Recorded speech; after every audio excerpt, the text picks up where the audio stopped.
అపరాధిని యేసయ్యా కృప చూపి బ్రోవుమయ్యా నిపమించగయని కృపలో అపరాధములను క్షమించు. మత్తయి సువార్త 20వ అధ్యాయము 28వ వచనము. మనుష్య కుమారుడు పరిచారము చేయించుకొనుటకు రాలేదు కానీ పరిచారము చేయుటకును అనేకులకు ప్రతిగా విమోచన క్రయధనముగా తన ప్రాణమునిచ్చుటకును వచ్చెను.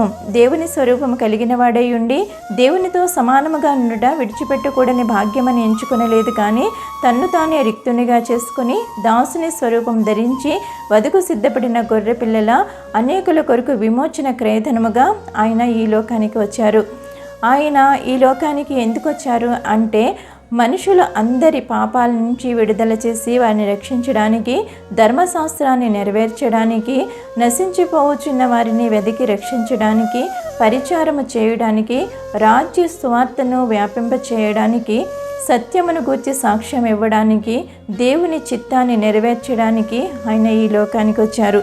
అలా యెషయా 42వ అధ్యాయము 6-7 వచనములలో గ్రుడ్డివారి కన్నులు తెరచుటకును, బంధింపబడిన వారిని చెరలో నుండి వెలుపలికి తెచ్చుటకును, చీకటిలో నివసించి వారిని బందీగృహములో నుండి వెలుపలికి తెచ్చుటకును ఆయన ఈ లోకానికి వచ్చారు. ఆత్మీయమైనటువంటి గ్రుడ్డితనము కలిగి దేవుని అద్భుత కార్యాలు చూస్తూ అనేక ఆశ్చర్య కార్యాలు చూస్తూ కూడా దేవుని యందు విశ్వాసం ఉంచలేనటువంటి వారి గ్రుడ్డితనాన్ని తొలగించడానికి, పాపపు ఊబిలో అనేకమైనటువంటి పాపపు బంధకాలలో ఉన్నటువంటి వారిని విడుదల చేయడానికి, చీకటిలోనూ మరణఛాయలోనూ కూర్చుండు వారికి వెలుగిచ్చుటకే ఆయన అరుణోదయ దర్శనముగా ఈ లోకానికి ఉద్భవించారు. ఆయన 33.5 సంవత్సరాలు ఈ లోకంలో జీవించి 3.5 సంవత్సరాలు దేవుని రాజ్య సువార్తను ప్రకటించి అనేక మందిని స్వస్థపరిచి చనిపోయినటువంటి వారిని లేవనెత్తి అనేకమైన అద్భుత కార్యాలు, ఆశ్చర్య కార్యాలు చేసినటువంటి గొప్ప దేవుడు మన యేసయ్య. మనం పాపములో నశించిపోచున్నాము కనుక మనని రక్షించడానికి ఆయన పరిచారకుడుగా శ్రమ సేవకుడుగా ఆయన ఈ లోకానికి వచ్చారు. యోహాను సువార్త 13వ అధ్యాయము 4-5 వచనాలు చూస్తే భోజన పక్తిలో నుండి లేచి తన వస్త్రమును అవతల పెట్టివేసి ఒక తువాలు తీసుకొని నడుమునకు కట్టుకొనెను. అంతటా పళ్ళెములో నీళ్లు పోసి శిష్యుల పాదములు కడుగుటకును తాను కట్టుకొని ఉన్న తువాలుతో తుడుచుటకును మొదలుపెట్టెను. ఆయన పరిచారం చేస్తూ ఉన్నారు, శిష్యుల పాదాలను కడుగుతూ ఉన్నారు. కడిగి ఆయన తువాలతో ఆయన పాదాలను తుడుస్తూ ఉన్నారు. దేవుడు చెప్తూ ఉన్నాడు, నేను మిమ్మును ప్రేమించినట్టే మీరును ఒకరినొకరు ప్రేమించుకోండి అనేసి దేవుడు చెప్తూ ఉన్నాడు.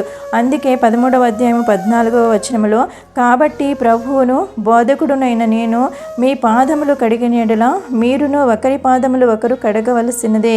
నేను మీకు చేసిన ప్రకారము మీరును చేయవనని మీకు మాదిరిగా ఇలాగు చేసితిని. ఆయన మనల్ని ప్రేమిస్తూ ఉన్నాడు. అలాగే మీరు ఒకరినొకరు ప్రేమించుకోండి అని దేవుడు చెప్తూ ఉన్నాడు. ఆయన అనేకమైన మాదిరిని చూపిస్తూ ఉన్నాడు. ఆయన దూషించబడ్డాడు, హింసింపబడ్డారు, ఆయనను ఎంతగానో అవహేళన చేశారు. అవన్నీ కూడా మీకు కలుగుతూ ఉంటాయి. కానీ వాటిలన్నింటిలో, ఆ శ్రమలన్నింటిలో మీరు తాళుకొని ఉన్నట్లయితే నేను మీకు నిత్య జీవాన్ని ఇస్తానని, మీ ప్రతి బంధకాల నుంచి నేను విడుదల చేసి మిమ్మల్ని ఆశీర్వదిస్తానని దేవుడు చెప్తూ ఉన్నాడు. ఆయన మనకు ఒక గొప్ప ప్రధాన యాజకుడు.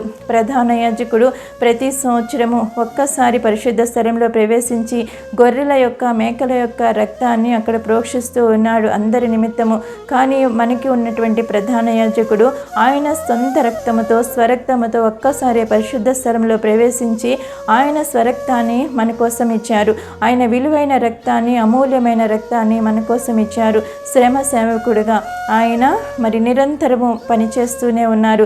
ఆయన కునుకడు, నిద్రపోడు. ప్రతి నిమిషము మన కోసము, మన మీద ధ్యాస ఉంచి, మన మీద ఆసక్తి కలిగి, మన మీద తను ఎంతగానో ప్రేమను చూపిస్తూ ఉన్నాడు. ఆయన ప్రేమను వెల్లడి చేస్తూ ఉన్నాడు. ఆయన ప్రేమ షరతులు లేనటువంటి ప్రేమ. అంతగా ప్రేమిస్తూ ఉన్న దేవాది దేవునికి మనము మనసారా ఆయనకు కృతజ్ఞతాస్తుతులు చెల్లిందాం. దేవునికే మహిమ, ఘనత, ప్రభావాలు కలుగునుగాక. ఆమేన్.